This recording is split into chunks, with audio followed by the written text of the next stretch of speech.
Karen swept through my living room like she owned it, her black designer dress perfect while I could barely keep myself together. My daughter Emma had been gone for only 3 days, and here was my daughter-in-law acting like the queen of my own home. I watched her direct people to the kitchen, tell my neighbors where to put their flowers, and even move my favorite chair to make room for more guests.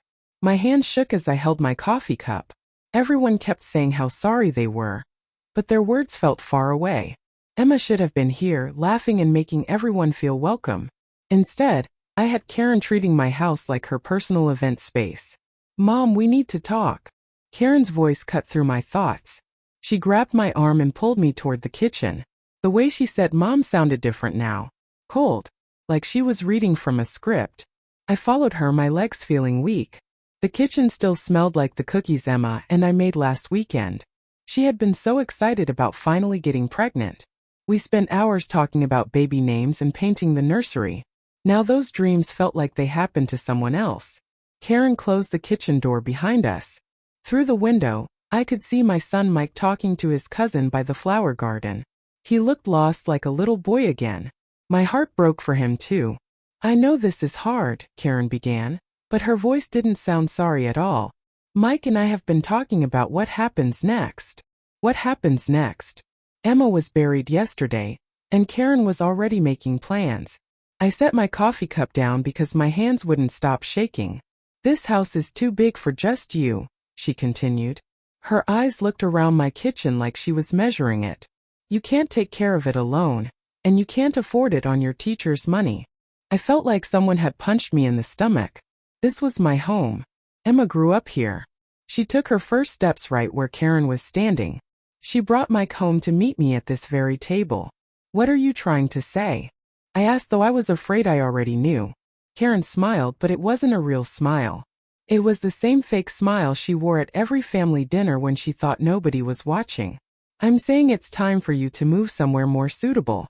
We found a lovely place called Sunset Manor. It's perfect for people your age." Sunset Manor. I knew that place. It was where Mrs. Henderson from down the street went before she died. Tiny rooms, terrible food, and no visitors after the first month. "Mike and I will take over the house payments," Karen said, like she was doing me a favor. "We'll make sure everything is handled properly." I looked through the kitchen doorway at Mike. He was staring at the ground while his cousin patted his shoulder. Did he know about this plan? Did he agree to throw his mother out of her own home? "This is my house, Karen. Emma and I." "Emma's gone." Karen's voice got harder. "And this house needs a family who can actually use it. Mike and I are planning to have children. We need the space." Children. The word hit me like a slap. Emma had been trying for 2 years to give me grandchildren. She cried in this kitchen when the pregnancy tests kept coming back negative. She finally got pregnant, and now she would never hold her baby. "I need time to think," I whispered. Karen checked her expensive watch. "Of course. Take all the time you need. But remember, the mortgage payment is due next week. Can you cover it?" My teacher's pension barely covered my groceries and medicine. Emma had been helping me for months, though I never asked her to. She just started paying things quietly, the way she always took care of everyone. "I didn't think so," Karen said when I didn't answer. "This is really the best solution for everyone. You'll have people to take care of you, and Mike and I can start our family properly." People started moving toward the front door. The reception was ending, and everyone would go home to their normal lives. I would be left alone with Karen's threats and my broken heart. Mike appeared in the doorway. "Mom, are you okay? You look pale." Before I could answer, Karen moved to his side and took his arm. "Your mother and I were just discussing living arrangements. We want to make sure she's taken care of." Mike looked confused. "What do you mean?" "We talked about Sunset Manor, remember?" Karen's voice was sweet now, like honey. "The place with the nice activities and medical care?" Mike's face went white. "Karen, we said we'd talk about that later." "Mom, you know you can stay here as long as you want." But Karen squeezed his arm tighter. "Honey, we discussed this. Your mother needs professional care now. She's been through so much trauma." I watched my son's face change. Karen had been working on him probably since the day Emma died, whispering in his ear about how I was too old, too sad, too much trouble. "Maybe we should talk about this next week." Mike said quietly. He couldn't look at me. Next week, when the mortgage payment was due, when I would have to admit I couldn't afford my own home, when Karen would swoop in like a vulture and take everything Emma left behind. The last guest said goodbye and left me alone with my thoughts. Karen kissed my cheek before leaving, but it felt like ice. Think about what I said, Mom. It's really for the best. I stood in my empty living room, surrounded by dirty plates and wilted flowers. Emma's senior picture smiled at me from the mantel. She looked so happy, so full of dreams. Karen thought she had won already.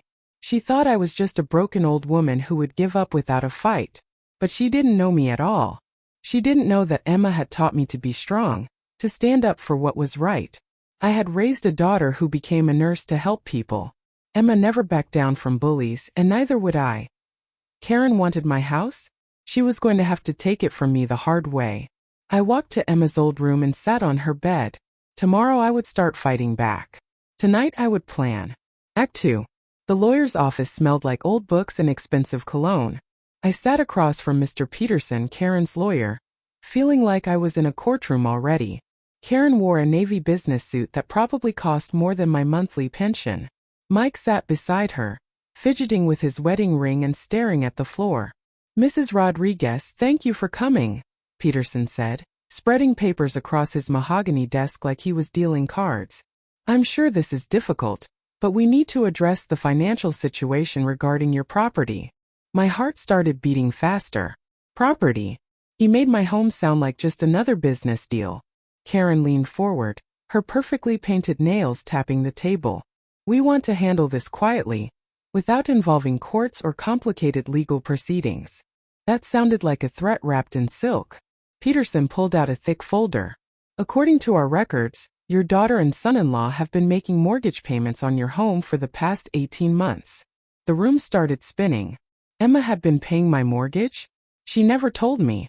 I thought the bank had just been patient with my late payments. Your daughter managed the household finances, Peterson continued, sliding documents toward me. These bank statements show regular transfers from Emma Chen's account to your mortgage company. I looked at the papers, but the numbers blurred together. Emma's name was on every payment. Month after month, she had been quietly saving my home while I thought I was managing on my own. Emma never said anything, I whispered. Mike finally looked up. She didn't want you to worry. She said it was temporary, until you got back on your feet.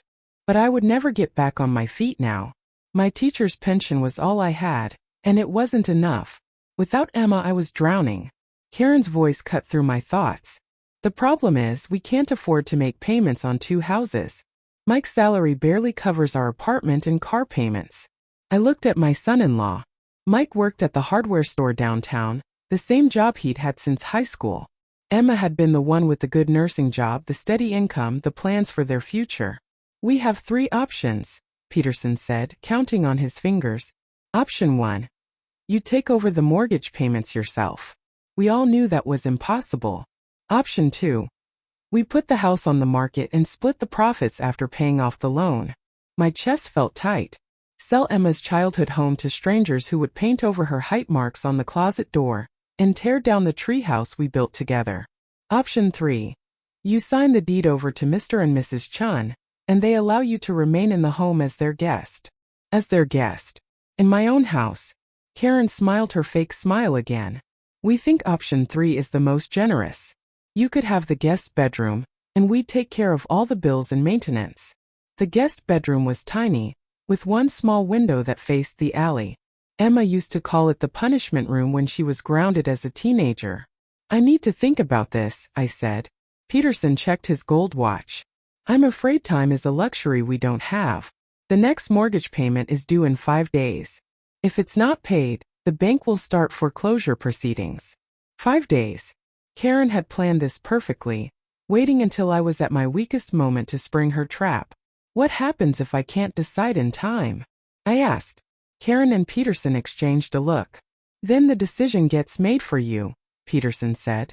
The bank will take the house and nobody gets anything. We walked to the parking lot in silence. The autumn air felt cold against my face, like winter was coming early. Mike helped me into his truck while Karen got into her expensive car. I'm sorry about all this, Mike said as we drove through downtown. I never wanted it to happen this way. Then why is it happening? Mike was quiet for a long moment. We stopped at a red light and he finally looked at me. Karen's pregnant. The words hit me like a physical blow. Pregnant. Emma had wanted a baby so badly, and now Karen was carrying the grandchild I might never get to know. She found out last week, Mike continued. That's when she started talking about needing more space, about how the apartment isn't safe for a baby. I understood now. Karen wasn't just taking my house. She was taking Emma's place as the mother in the family, the one who would give Mike children and make decisions about the future. Congratulations, I managed to say, though the word felt like glass in my throat. Emma would have been so excited, Mike said, and his voice cracked. She always said she wanted her kids to have cousins to play with. But Emma's kids would never exist now. Only Karen's would grow up in my house, sleep in Emma's old room, play in the backyard where Emma learned to ride her bike. Mike pulled into my driveway. Mom, I know this is hard, but maybe Karen's right. Maybe you would be happier somewhere with people your own age, activities and things. Is that what you really think? He couldn't answer. He just sat there, gripping the steering wheel like it was the only thing keeping him upright. I got out of the truck and walked to my front door. The key still fit perfectly like it had for 30 years. Inside, Emma's picture smiled at me from every wall. Her coffee mug was still in the sink from our last morning together. Karen thought she had me cornered. She thought I would just give up and sign away my life because I was old and scared and alone. She was wrong about the alone part, though. Emma had left me more than just mortgage payments and memories. I went to Emma's old bedroom, now my sewing room, and pulled out the box where she kept her important papers. Maybe there was something Karen's lawyer didn't know about. Maybe Emma had left me more than just debt.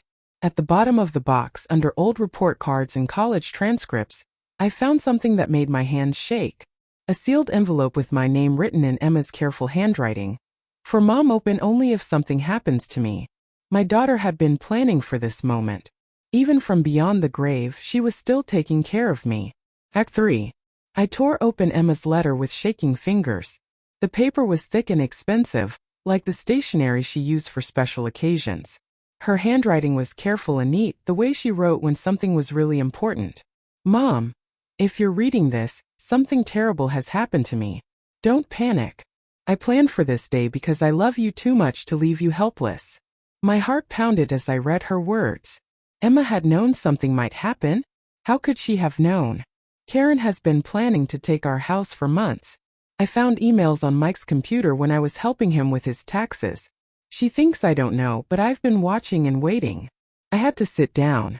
Emma had been playing detective while I thought everything was normal. My daughter was always smarter than everyone gave her credit for. The mortgage payments are coming from my secret savings account, not Mike's paycheck like Karen told him.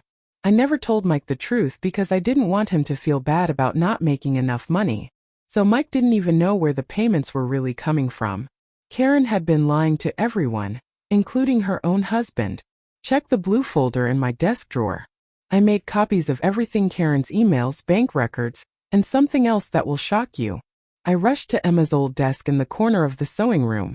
The blue folder was thick with papers. On top was a printed email from Karen to someone named Jennifer. Jennifer, the plan is working perfectly. The old lady has no idea Mike isn't really making the house payments. Once Emma is out of the picture, we can force her to sign over the deed.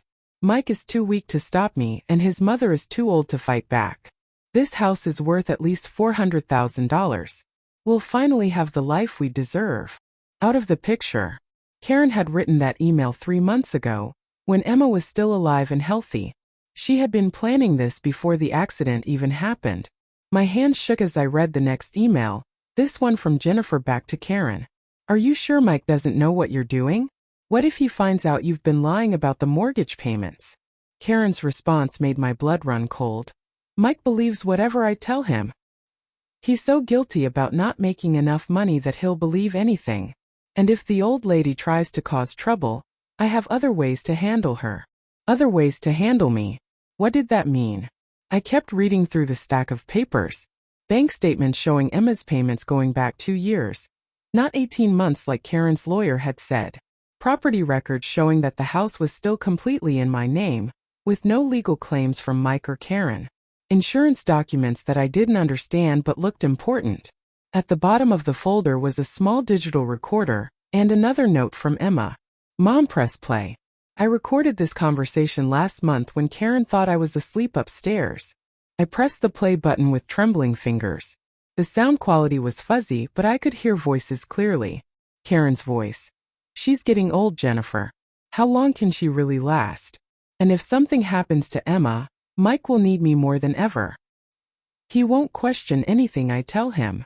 Another woman's voice, probably Jennifer. But what if she doesn't die naturally? Old people can live forever sometimes. A long pause. Then Karen again. There are ways to speed things up. Stress is a killer at her age. A few more financial scares, maybe some health problems, and nature will take its course. I stopped the recording. My daughter had discovered that Karen was planning to literally worry me to death to steal my house. Emma had been trying to protect me, but she died first. I sat in Emma's old chair and cried for 20 minutes. Then I got angry. Then I got determined.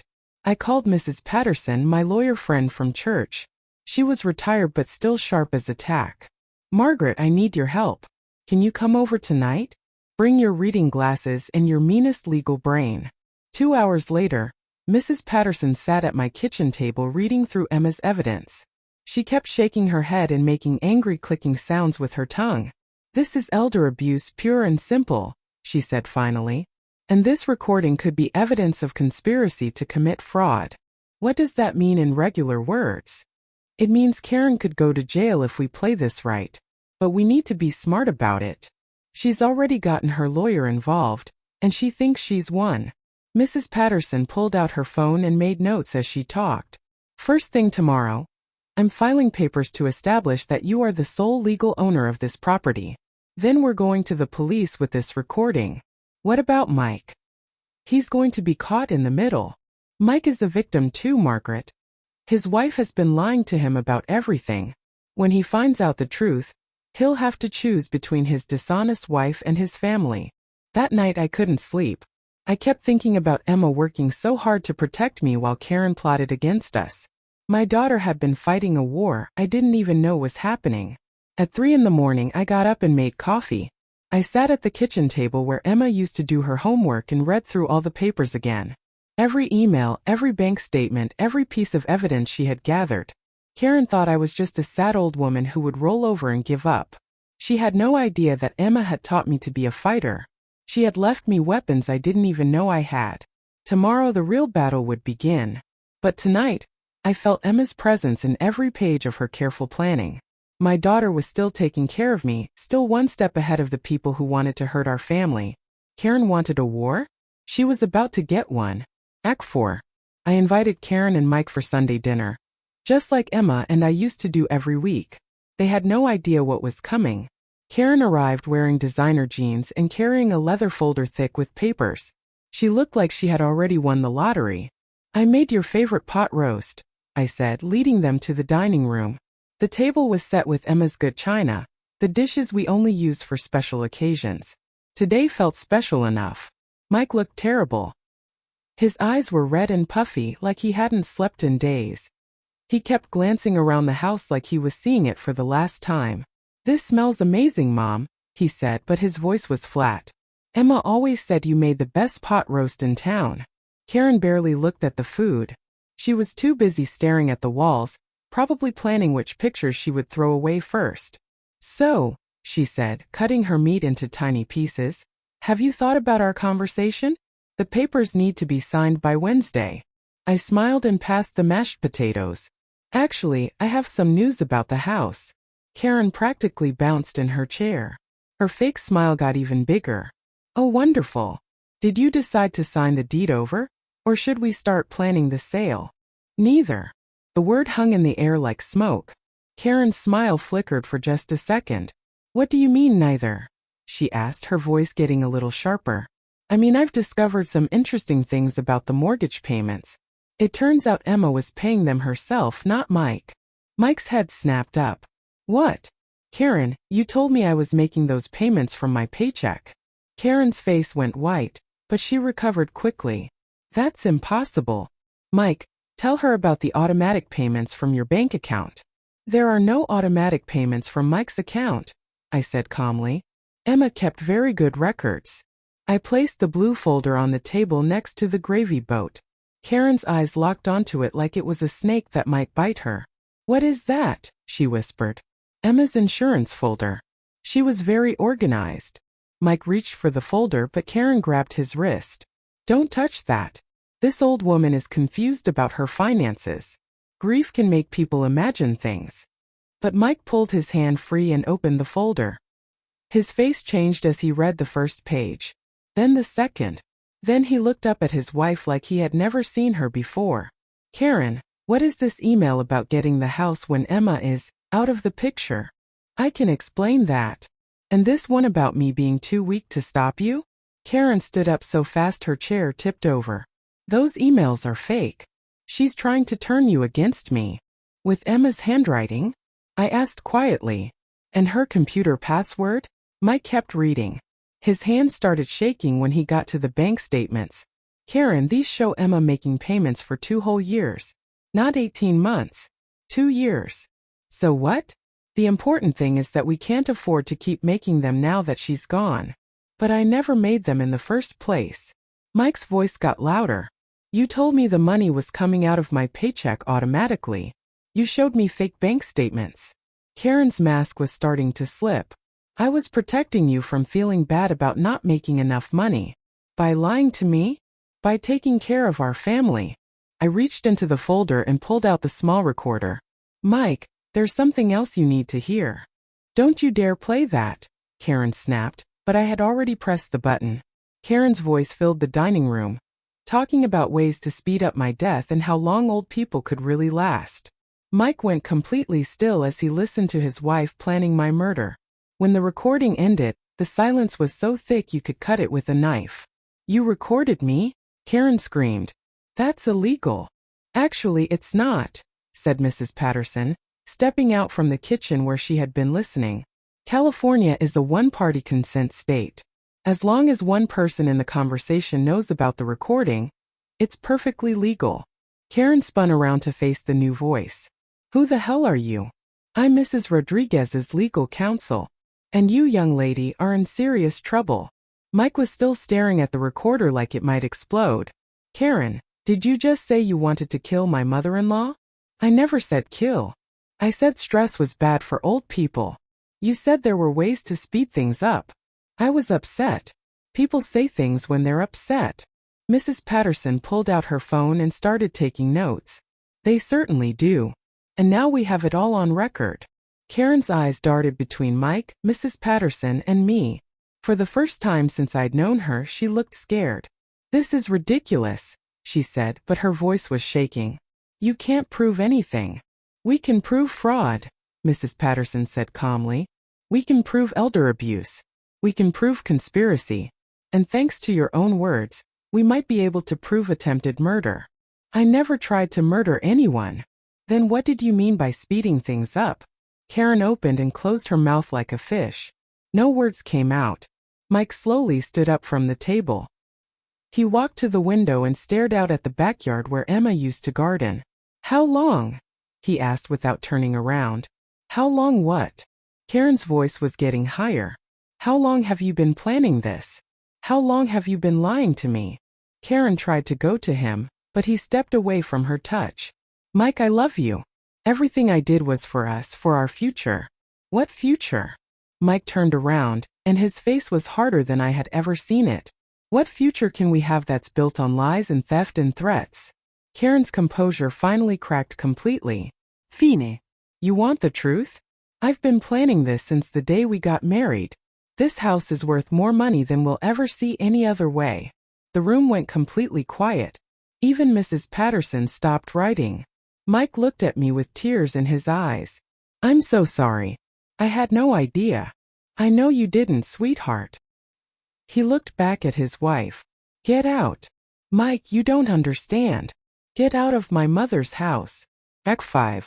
Karen slammed my front door so hard the windows rattled. Through the curtains, I watched her march to her car and make a phone call. Even from inside the house, I could hear her yelling. This wasn't over. Not by a long shot. Mike collapsed into Emma's favorite chair and put his head in his hands. What happens now? She's going to fight this, isn't she? Mrs. Patterson packed up her papers calmly. Oh, she's definitely going to fight. People like Karen don't give up easily when they're caught. As if summoned by her words, my phone started ringing. Unknown number. Don't answer it, Mrs. Patterson warned, but I was already picking up. You think you're so smart, don't you? Karen's voice was pure poison. Well, I have news for you, old woman. I'm not done with you yet. Karen, it's over. Mike knows the truth now. Mike is weak. He'll come crawling back to me when he realizes he can't afford to raise a baby on his own. The baby? I had almost forgotten about the pregnancy and all the drama. And you, Karen continued, you're going to regret crossing me. I know people. Important people. By tomorrow morning, everyone in town will know what kind of person you really are. The line went dead. Mrs. Patterson raised an eyebrow. What did she say? She threatened to ruin my reputation somehow. Mike looked up from his hands. Karen has connections through her job at the mayor's office.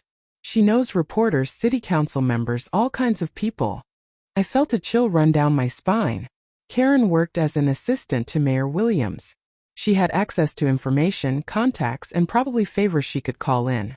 The next morning, I found out exactly what she meant. My neighbor Mrs. Chun knocked on my door at 7 in the morning, holding a copy of the local newspaper. Margaret, you need to see this. The headline made my stomach drop. Local teacher accused of elder fraud, family fights for beloved home. The article was written by someone named Jake Morrison, and it told a completely different story than what really happened. According to the newspaper, I was a confused old woman who had been stealing money from my dead daughter's bank account. Mike and Karen were described as heartbroken young parents trying to prevent further financial abuse. Mrs. Rodriguez has been forging her daughter's signature on bank documents and making unauthorized withdrawals, the article claimed. The young couple discovered the theft while trying to settle the estate and are now fighting to protect their unborn child's inheritance. I read the whole thing twice, my hands shaking with anger. Karen had somehow convinced this reporter that I was the criminal. She had twisted everything around and made herself look like the victim. My phone started ringing immediately. Friends from church, former students, neighbors. Everyone wanted to know if the story was true. By noon, I had received 17 phone calls and 6 people had driven by my house just to stare. Mrs. Patterson arrived with a briefcase full of documents and a grim expression. I've been reading the article. It's pure fiction, but it's dangerous fiction. What can we do? We fight fire with fire. I've been making phone calls all morning. Channel 8 News wants to interview you this afternoon. The idea of being on television terrified me, but I knew we had no choice. Karen had fired the first shot in a public war, and I couldn't let her lies go unanswered. 3 hours later, reporter Sarah Kim sat in my living room with a camera crew. She was young and professional, nothing like the hack who had written the newspaper article. Mrs. Rodriguez, these are serious accusations. How do you respond to claims that you've been stealing from your daughter's estate? I took a deep breath and looked directly into the camera. My daughter Emma left me a folder full of evidence that proves the exact opposite. I have bank records, emails, and recordings that show my daughter-in-law Karen has been planning to steal my home for months. Sarah's eyes lit up. This was the kind of story reporters love: scandal, family drama, and concrete evidence. I played Emma's recording of Karen discussing ways to speed up my death. I showed the emails about getting me out of the picture. I presented the bank statements proving Emma had been making payments without anyone else knowing. This is explosive material, Sarah said when we finished. Are you saying your daughter-in-law was planning to essentially murder you for your house? I'm saying Emma discovered the plan and left me the evidence to protect myself. The story aired that evening at 6 o'clock. By 8 o'clock my phone was ringing constantly, but this time the calls were different. People were apologizing for believing the newspaper article. They were offering to help. They were outraged on my behalf. The best call came from Mike at 9:30. Mom, I just watched the news. I'm so proud of you for standing up for yourself and for Emma's memory. Where are you staying tonight? Motel 6. Karen cleaned out our bank account before I could stop her. But I don't care. I can't live with someone who would lie about something this serious. Karen's plan was backfiring spectacularly. Instead of destroying my reputation, she had destroyed her own. The next morning brought a new surprise. Jake Morrison, the reporter who had written the original article, called to apologize. "Mrs. Rodriguez, I owe you a huge apology. I was given false information by my source. I should have fact-checked better before publishing." "Who was your source?" "I can't reveal that officially, but let's just say someone from the mayor's office fed me a pack of lies." Within hours, Channel 8 ran a follow-up story about Karen's abuse of her position at City Hall. Mayor Williams appeared on camera to announce that Karen had been placed on administrative leave pending an investigation.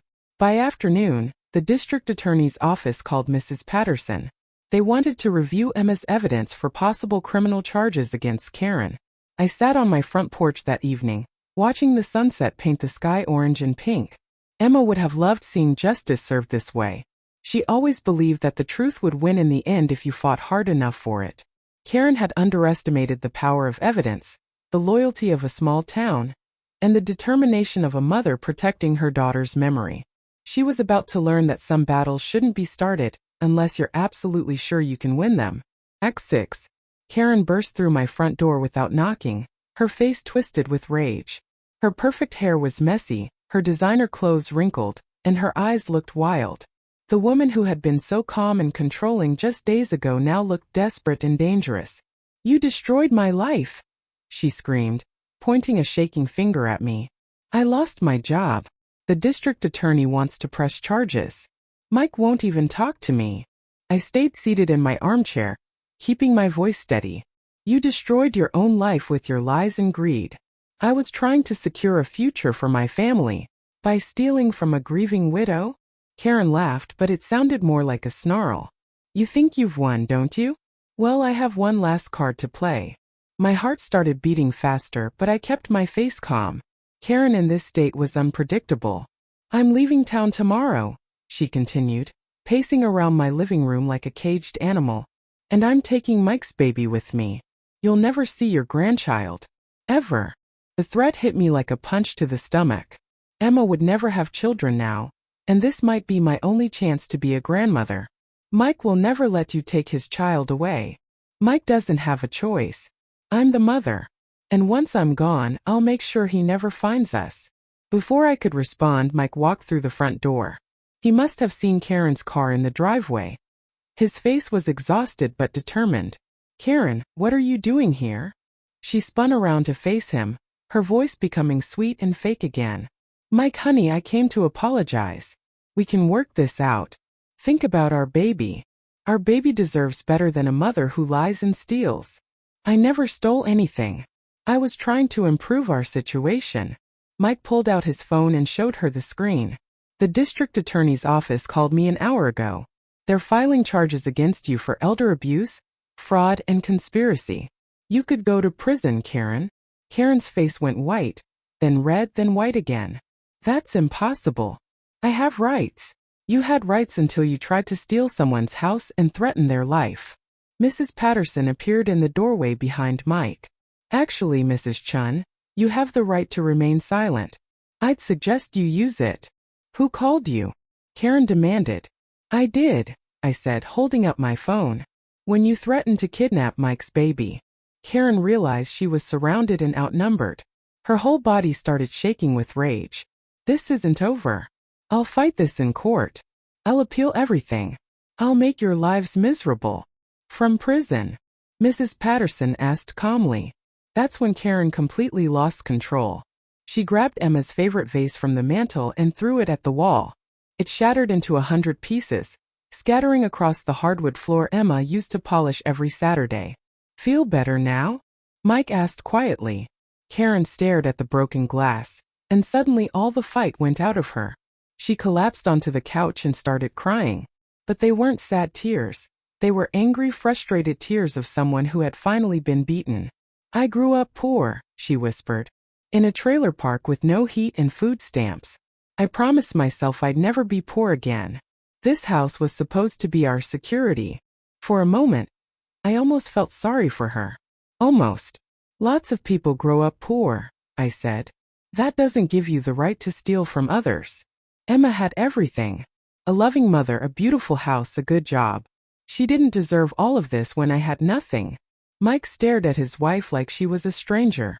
Emma worked for everything she had. She earned her nursing degree by studying nights and weekends. She saved every penny to help take care of her mother. And what did I get for marrying you? A husband who works at a hardware store and can barely pay rent. The cruelty in her voice finally broke whatever love Mike still had for her. You got a husband who loved you. That wasn't enough, was it? Karen wiped her eyes, smearing her makeup. Love doesn't pay mortgages.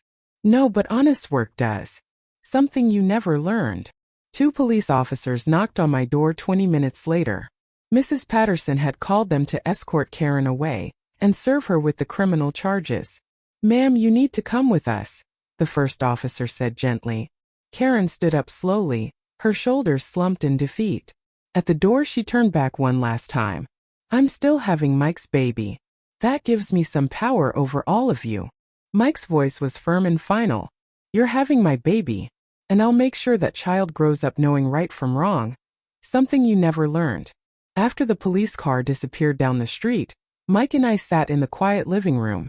The broken vase scattered across the floor looked like the pieces of his marriage. I'm sorry about Emma's vase, he said. It's just a thing. Emma would have cared more about you being safe than some old pottery. We cleaned up the glass together, sweeping away the last physical reminder of Karen's rage.